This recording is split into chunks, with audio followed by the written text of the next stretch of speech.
জাতীয় নির্বাচনের আগে গণভোট, আরেকটি জাতীয় নির্বাচনের দিন একসাথে গণভোট।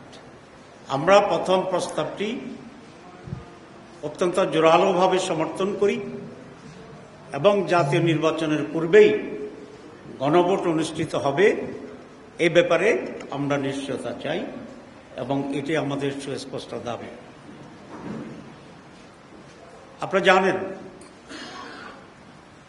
ফেব্রুয়ারি মাসে নির্বাচনের যে প্রস্তুতি চলছে এবং জাতি সেই নির্বাচনের জন্য মানসিকভাবে প্রস্তুতি নিচ্ছে, তার ঠিক পূর্বাহ্নেই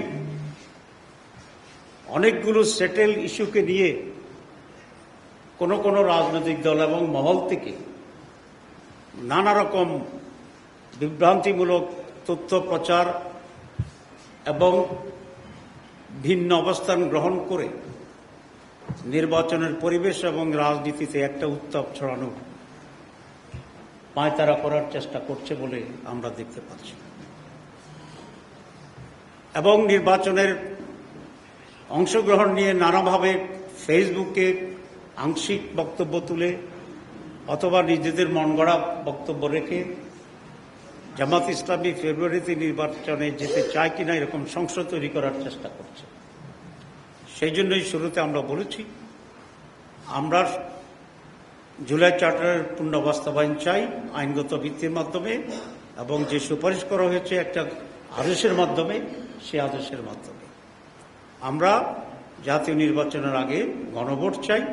গণভোটের রায়ের ভিত্তিতে ফেব্রুয়ারিতে নির্বাচন চাই। এটা খুব পরিষ্কার আমরা আপনাদেরকে বলে দিয়েছি।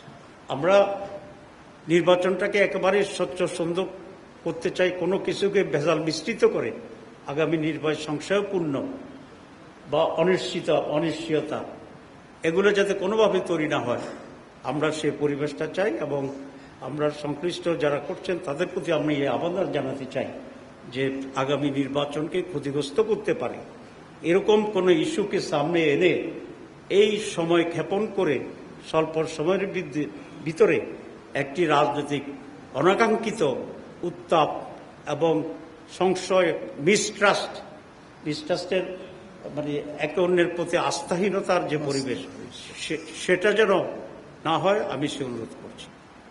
একটা শুভঙ্করের ফাঁকি আমি এখানে দেখতে পাচ্ছি, সেটা হচ্ছে এই যে নির্বাচন ফেব্রুয়ারির মাঝে আমরা চাচ্ছি আমরা সকলে মিলে, তাহলে সামনে আমাদেরকে দুইটা নির্বাচন করতে হবে, একটা গণভোটের নির্বাচন, একটা জাতীয় নির্বাচন। তো দুটা নির্বাচনের জন্য সময় দরকার, প্রত্যেকটা দিনই গুরুত্বপূর্ণ। এখন আপনি এটা মানি না, গভর্নমেন্ট আবার কিভাবে হঠাৎ করে থমকে চুপ হয়ে আসে সেটাও কেন আমরা জানি না, তাহলে সময় ক্ষেপণ হচ্ছে। তো সময় ক্ষেপণ করতে করতে করতে করতে আপনি যদি চালাকি করে এমন এক জায়গায় যান যে বলবেন যে আর তো কোনো সময়ই নেই, তো তাহলে এটাও কিন্তু এক ধরনের প্রতারণার সুকৌশলে একটি সমস্যা তৈরি করার ষড়যন্ত্র হিসাবে, অপকৌশল হিসাবে এটা বিবেচিত হইতে পারে।